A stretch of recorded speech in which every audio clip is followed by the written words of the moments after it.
issues do you face problem while using would, could and should in grammar in English? Because there are some auxiliaries which we face difficulties while making sentence or even speaking, because we get confused because this could or this would or should, it has different uses and it gives different meaning also. Hello friends, this is Sanjeev and I welcome you once again to Manju Spoken English online video. And today we talk about three auxiliaries: should, would and could. So how we use, what meaning it gives in sentence, how it shows the meaning. Let's start. So first we talk about could.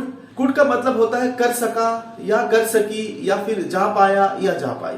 मैं नहीं पहुंच सका, I could not reach. Rahul देख पाया, Rahul could see. तो let's go to next, could have.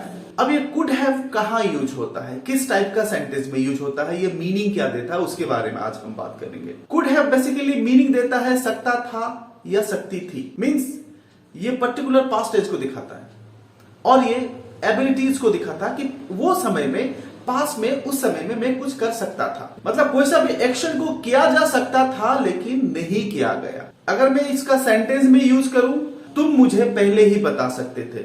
Means you could have told me earlier. Let's come to next, it's could have been. So where we use could plus have plus been, so it means हो सकता था। If I use in sentence, तुम एक doctor हो सकते थे।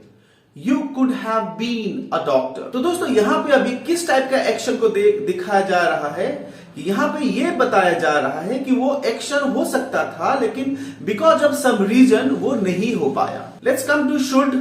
Should basically shall का past माना जाता है लेकिन ये बहुत सारा मीनिंग को डिफाइन करता है, बहुत सारा मीनिंग को बताता है। सो पहला यूजेस शुड के बारे में बात करते हैं। So basically should shows advice और सजेशन एंड मॉरल ड्यूटीज। तुम्हें पढ़ाई करना चाहिए, यू शुड स्टडी। मुझे कड़ी मेहनत करनी चाहिए, आई शुड वर्क हार्ड। या फिर we should help the needy people, हमें जरूरतमंद का मदद करना चाहिए।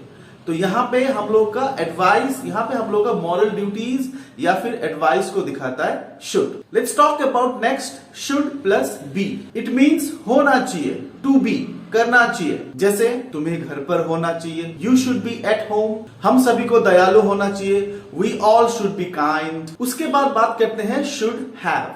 सो where we use should have. So friends, should have मतलब होता है कि कोई सा भी एक काम करना चाहिए था but because of some reason वो काम नहीं किया जा सका।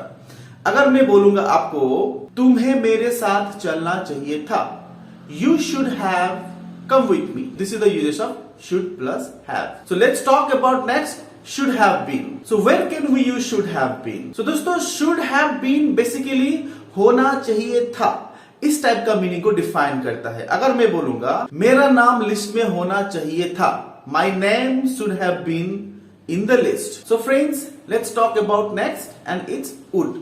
So where can we use this word would? Would means it's a past of will, but it also has different meaning and it shows different actions. So दोस्तों would का uses तब करते हैं जब उस सेंटेंस फ्यूचर के साथ related हो लेकिन वो एक्शन जो पास्ट में बोला गया हो।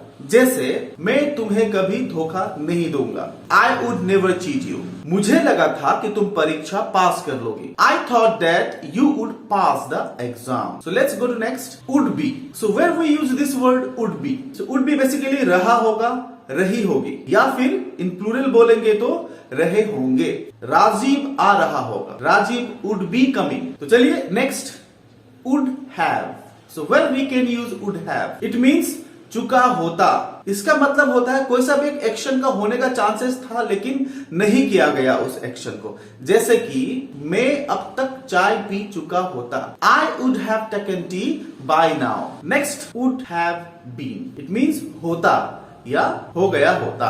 मेरा नाम लिस्ट में होता, my name would have been in the list. या फिर अगर तुम मेहनत करते तो आज तुम डॉक्टर बनते, if you work hard you would have been a doctor today. तो बेसिकली दोस्तों वुड हैव बीन कंडीशंस को दिखाता है कि क्या कंडीशंस में एक्शन हुआ था। So friends, if you like this video, click on to like, share and subscribe button so that I can bring more grammatical videos for you to clear your doubts. So till then, namaskar, keep smiling and stay healthy.